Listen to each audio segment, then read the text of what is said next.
You know, so ito yung aming nabili dun sa Ukay-Ukayan sa Olivares, Tagaytay City, Cavite. So napakamura. Alam nyo kung magkano to? Yung price na yan, bagong-bago pa yan, no?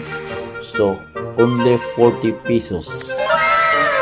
Napakamura, no? Napakaganda yan, no? Yan ang mga itsura nila.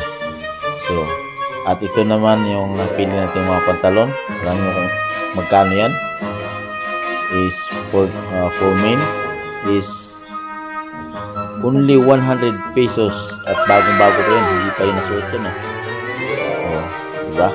Napakamura. At ito yung pababae ay only 40 pesos. Diba?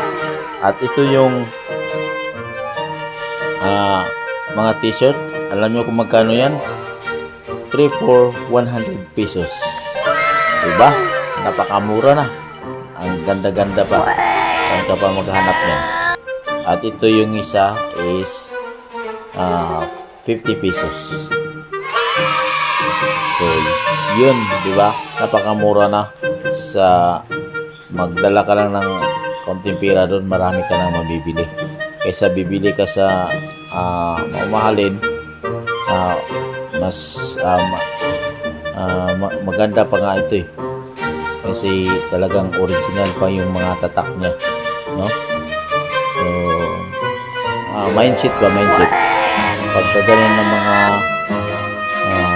sa mga katulad namin ng mga pobre na karampot lang ang aming naipon ay dito na sa Ukay-Ukay. So maganda pa na original, di ba? So pagka yan ay naulabhan na yan ay okay na yan, di ba? Yan napakaganda. At mindset mga kaibigan, mga yan is original 180. Tapos ito original price is magkano? 280. So, Tapos nag-sale sila. yan. 280. Okay. So, yung mga new arrival niya is yun ang price nila. Pero dahil Original price is 380. lumagpas na sa ano nila sa new arrival is kaya binigay na lang mura. Kaya yun ang ating abangan sa mga katulad sa amin na maliit lang ng budget. Yan, 300 pero binigay na ng 40 pesos, di ba? So sa mga katulad sa amin na mga maliliit na budget, dito na tayo sa Ukay-Ukay. Pag nalabhan yan at naplansa, okay na yan. So, di ba? So next time pagka nakaipon ulit kami ay babalik kami doon. So madali lang siya hanapin, guys. Doon lang sa bago mag-circle. So from Lasma bago mag-circle sa Olivares, nasa left side siya.